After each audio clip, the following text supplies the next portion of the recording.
उससे बाहर निकालने की सामर्थ्य रखती है। भगवान का वह उपदेश जिसे सुनकर के अर्जुन के भीतर चल रहे द्वंद्व का निराकरण हो गया और उस महान युद्ध में अर्जुन ने अपना शौर्य दिखाते हुए युद्ध को जीता। वह महान ग्रंथ है गीता। गीता कोई ग्रंथ नहीं है, गीता तो एक भगवान के मुख से निकली हुई वाणी है। श्री कृष्ण के मुख से निकली वह वाणी जो संपूर्ण मानव मात्र के समस्त मनुष्य के कल्याण के लिए राजमार्ग तैयार करता है। साथियों, हर व्यक्ति आज अपने भीतर ही भीतर लड़ रहा है। भोजन कर रहा है फिर भी उसके भीतर द्वंद्व चल रहा है। सफर में जा रहा है फिर भी उसके भीतर द्वंद्व चल रहा है। हवाई जहाज में बैठा जा रहा है फिर भी उसके भीतर द्वंद्व चल रहा है। ऑफिस जा रहा है फिर भी उसके भीतर द्वंद्व चल रहा है।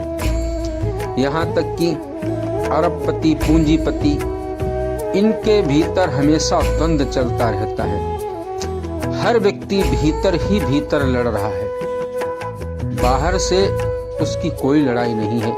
हर मनुष्य अपने आप से स्वयं से भीतर से लड़ रहा है। यही महाभारत है। इसी महाभारत में जब कौरव और पांडवों की सेनाएं आमने सामने हुई, अर्जुन ने कृष्ण से कहा कि आप हमारे रथ को दोनों सेनाओं के मध्य में ले चल के खड़ा करो। जब अर्जुन ने सामने देखा कि हमारे कुटुंबी परिवार पितामह द्रोण आदि सब खड़े हैं, तो उनके भीतर भी मोह पैदा हो गया। यह लड़ाई अर्जुन की कोई बाहर से नहीं थी, ये उनके भीतर से उत्पन्न हुई थी। हर व्यक्ति भीतर ही भीतर लड़ रहा है। ऐसी विकट परिस्थिति में युद्ध जैसी परिस्थिति से निकाल करके श्री कृष्ण ने अर्जुन को युद्ध के मैदान में खड़ा किया। वह युद्ध जो हमारे और आपके भीतर चल रहा है। साथियों, अर्थ, धर्म और काम, बिना अर्थ के भी धर्म संभव नहीं है और धर्म के बिना भी अर्थ संभव नहीं है। पैसा है तभी आप धार्मिक हो पाएंगे और धार्मिक हैं तभी आपके पास धन भी आएगा, क्योंकि सही रास्ते पर चलने से ही धन की प्राप्ति होती है, उन्नति की प्राप्ति होती है और सही रास्ता ही हमें हमारी मंजिल तक पहुंचाता है। आज जितने भी झगड़े हो रहे हैं, लड़ाइयां हो रही हैं, वह सब इन्हीं को लेकर के हो रही हैं। चाहे वह संत हो, चाहे उपदेशक हो, चाहे महात्मा हो, हर व्यक्ति को धन चाहिए, अर्थ चाहिए। सारे उपदेश घूम करके अर्थ पर ही आकर के टिक जाते हैं और यही महाभारत के युद्ध का कारण था। राज्य, संपत्ति, स्त्री। साथियों,